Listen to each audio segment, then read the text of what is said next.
بسم الله. السلام عليكم صحابي واني سلامة. halkan waxaan maanta niigu hayaa waxyaabo badan oo ka faa'iidi doontaan. waa walaashin Lulu Beauty oo nidile mar labaad mar saddexaad soo dhawaada. halkan waxaan maanta ku hayaa waxyaabo aad iyo aad u fiican. waxaas oo ka mid yihiin dacaartaas wajiga aad iyo aad ugu fiican tahay haddii aad toos u marsatid ilaa 2 bil maasha Allah waaye.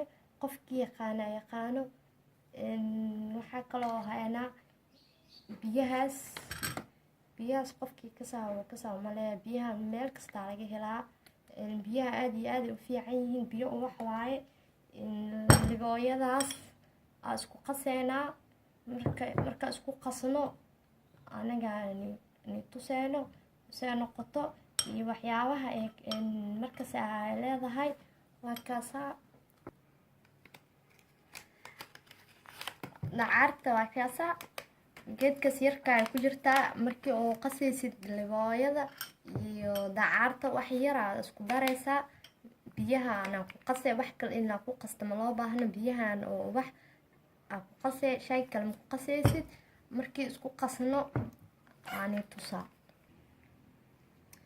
halka waxaa ku jira asxaabe 2 qaanto oo ligooyo ah. ligooyadaas waa qaantadan labadeed. haddana waxaa ku shubeynaa dacaarta tan labadeed. dacaarta saas u taalaa. dacaarta oo caadiga waa aragteena u maleeya. haddana waa kaasaa 1 2 biyahan waxaa ku darsanaynaa xeeto furkiisa.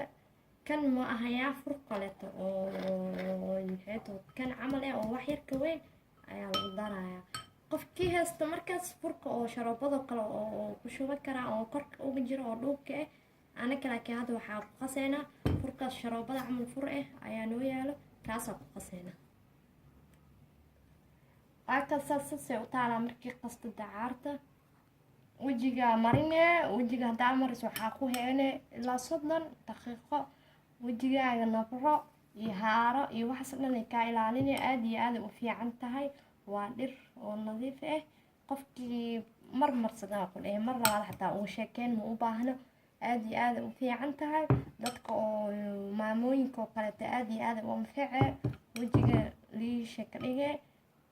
biyahaasaana ku qasay. biyo kale ma ku qasaysid. biyahaasaa ku qasay xeeto ligooyadaasaa ku daray. wixii kaloo haysato oo markaas la qaso waa ku dari kartaa. muhiimada dacaarta waa dacaarta aad iyo aad u fiican tahay. qofkii oo marsado xeetooda 2 bil ilaa 3 bil oo toos u wado oo xiriir ah wajigiisa beebi camal oo noqonaa.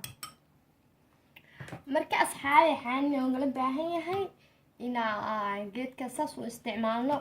waa walaashin Lulu Beauty oo nidile mar labaad iyo mar saddexaad isku soo noqod dambe oo xiiso leh. halkan xeetod maanta waxaa ku soo qaadanay alaabtaas. waxaan iyo wax ka sii fiican insha Allah waa soo geli doonaa. marka waxaa iloowina like share